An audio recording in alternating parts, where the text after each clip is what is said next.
dunia, bangga padaku karena ku ada kamu. Secantik aku.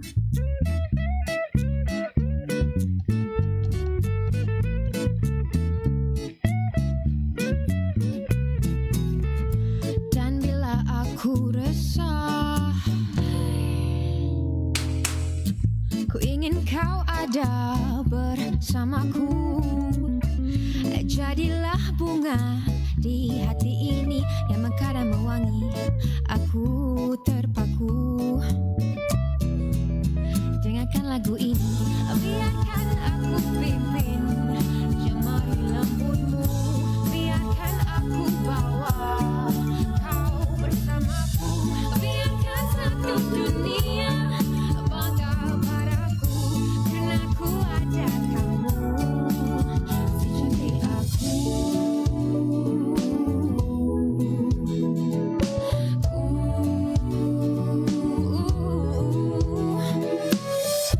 Genggam erat tanganku sentiasa.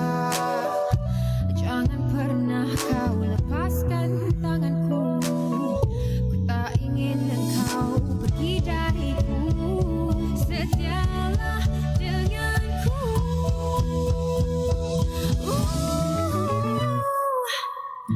Biarkan aku pimpin jemari lembutmu. Biarkan aku bawa kau bersamaku. Biarkan satu dunia bangga padaku karena ku ada.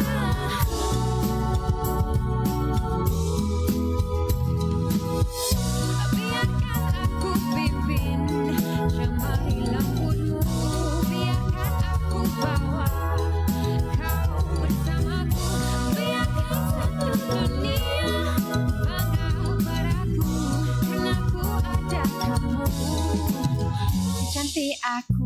Ya, si cantik aku Nina Nadira. Anda dengarkan bersama dengan Fad dan juga Fia di jam yang kedua Manis Express. Dan kalau anda baru saja tune in ke Manis Express pada waktu ini adalah masa yang sesuai untuk anda bersama dengan kami, kerana kami nak berikan sesuatu ilmu yang sangat-sangat bermanfaat dan juga berguna untuk kehidupan seharian anda semua. Dan di jam yang kedua ini juga Fia dan juga semua, kita ada live di Facebook juga. Kalau anda tengah scroll Facebook sambil dengarkan kita, kalau nak lagi sedap dengar rasa dia tu ataupun nak berinteraksi secara terus, nak tanyakan soalan ke, ataupun anda sendiri ada pendapat kan, sebab orang ni ada pendapat masing-masing juga kan. Jadi anda boleh saja ke Facebook Live Manis FM dekat situ, sambil-sambil tengok kecantikan Fia tu.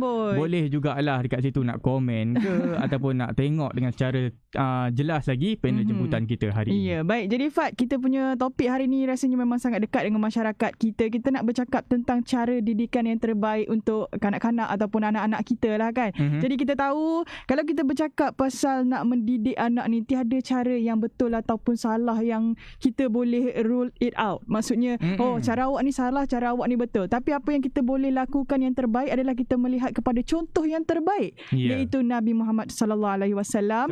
Dengan itu kita ada topik kita hari ini, iaitu bagaimana Nabi mendidik kanak-kanak. Kalau saya berdua je dengan Fad memang tak tepat lah orangnya kan untuk berbincang soal ini. Jadi kita ada Puan Saleha Idris yang merupakan pakar psikologi ke ibu bapa Wan. Jadi dialah yang terbaik untuk kita sama-sama berkongsi ilmu yang baru pada hari ini. Jadi Assalamualaikum Puan. Waalaikumsalam DJ Fad dan DJ Fia, apa khabar? Baik, Alhamdulillah. Baik saja. Jadi bagaimana dengan Puan, keadaan Puan hari ni? Bagaimana, bekerja daripada rumah ke macam mana? Saya bekerja di pejabat, ikut shift lah. Jadi Puan sekarang ni di mana? Di Terengganu ke? Oh, saya di Bangi. Oh, Bangi. Okey, baik. Alright, jadi kita kan Puan, kan kita bercakap pasal nak mendidik anak-anak ni dengan, aduh ya Allah, sekarang ni kan dunia kita sekarang ni sungguh maju. Bila maju ini seiringlah dengan bebanannya yang datang sekali tu kan, dengan teknologi yang begitu meluas, gadget-gadget pun rasanya dulu kita boleh cakap bila budak-budak tak payah main lagi gadget kan. Tapi sekarang ni PDPR. Semua pun kena ada gadget di tangan mereka. Jadi bukan mudah sebenarnya untuk ibu bapa sekarang ini nak mendidik anak-anak dalam keadaan kita sekarang ini kan. Baik Puan, jadi kalau sebagai permulaannya lah kan, boleh Puan kongsikan bagaimanakah Islam melihat kepada kepentingan mendidik anak-anak di awal usia mereka dan bagaimanakah cara Rasulullah SAW sendiri dalam mendidik kanak-kanak dan apakah antara keutamaan yang ditekankan oleh baginda yang dapat kita contohi sehingga ke hari ini. Silakan Puan. Baik, bismillahirrahmanirrahim. Terima kasih lagi sekali DJ Fad dan juga Fia, manis-manis yang belakang walaupun tak nampak wajah. Terima kasih.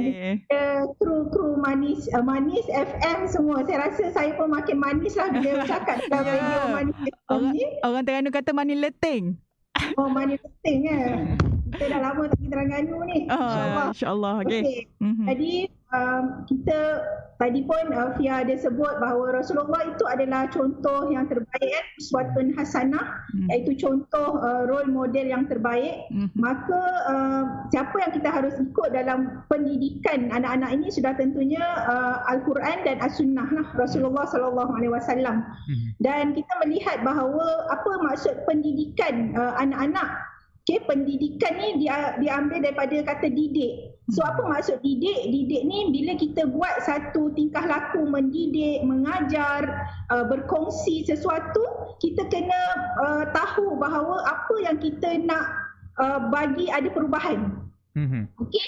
So pendidikan ni adalah transformasi, transform orang daripada bodoh kepada pandai, daripada tak tahu kepada tahu, daripada jahat kepada baik. Okey, jadi kita pun tahu apabila Rasulullah ini diutuskan ke bumi ini, Rasulullah bawa 2A. Apa 2A? Kalau kita sini ada 2F, Fat dan kan? Kita ada 2A. A yang pertama ialah Allah, iaitu kepercayaan kepada Allah, yakni akidah. Akidah maksud pegangan kita. Yang kedua ialah akhlak, iaitu budi pekerti, tingkah laku kita, sikap kita. Okey, dalam hal ni saya nak bawa penonton dan pendengar sekalian kepada ayat makiyah dan ayat madaniyah di dalam Al-Quran. Dalam Al-Quran kan dia ada surah daripada Mekah, surah daripada Madinah, dan dia pun ada ayat makiyah dan juga ayat madaniyah. So bila kita cerita pasal perspektif Rasulullah, kita mesti relate juga dengan Al-Quran. Dia sebab itu sumber kita kan, sumber yang mutlak, sumber yang penting. Okey, jadi saya nak bawa penonton dan pendengar, kalau pernah mendengar Alhamdulillah, kalau tak pernah mendengar ini mungkin satu perspektif yang baru. Saya nak tunjuk bahawa inilah pendekatan atau approach Rasulullah SAW kepada kita dalam mendidik, lebih-lebih lagi kepada anak-anak ataupun kanak-kanak. So dalam ayat makiyah ni, ayat ni diturunkan masa Rasulullah di Mekah. So kalau tengok ayat makiyah ni ayat dia pendek-pendek. Maksudnya words-nya pendek-pendek. Saya terangkan dulu ciri-cirinya, nanti saya bawa kepada perspektif ibu dan ayah. Bagaimana nak mendidik anak-anak ya? Okey, jadi ayat dia tu ayat yang pendek-pendek. Dia tak, ayat dia bukan ayat panjang-panjang. Kalau perasan Al-Quran kadang-kadang ada ayat dia tu panjang kan. 2-3 baris baru habis wakaf dia. Okey? Yang kedua, ayat makiyah ni dia bawa cerita Nabi, kisah, cerita sebelum tu. Okey, cerita tentang Nabi Adam, cerita tentang Nabi Ibrahim dan sebagainya lah. Kemudian dia ada cerita yang mengisahkan tentang Adam dan Iblis. Bila kita cerita Adam dan Iblis ni, Adam ni bawa mesej kebaikan, Iblis ni bawa mesej kejahatan. Okey? Yang keempat ialah ayat-ayat yang terkandung dalam ayat makiyah ini adalah ayat-ayat akidah dan juga ayat-ayat akhlak. Ayat-ayat beriman kepada Allah. Kalau dimulakan ayat ya ayyuhan nas, wahai orang-orang yang, wahai manusia, itu maksudnya ayat ni daripada ayat makiyah. Dan juga okey, mari kita tengok balik, kita tengok pula ayat madaniyah. So ayat madaniyah ni ayat dia panjang-panjang. Lepas tu dia cerita pasal syariat, hukum-hukum haram, halal dan sebagainya. Baik. Okey, now apa kesan dia kepada pendidikan ibu dan ayah? Untuk anak-anak yang baru kita nak ajarkan tentang akidah, tentang akhlak, kita jangan cakap ayat panjang-panjang. Maksudnya kalau mak-mak ni Fad dan Fia suka berletih. Panjang perkataan dia gitu kan. Jadi ni dia tak tahu mak ni cakap apa, A ke B ke C. Jadi dia pun tercari-cari huruf apa yang mak tu cakap. Betul ke betul?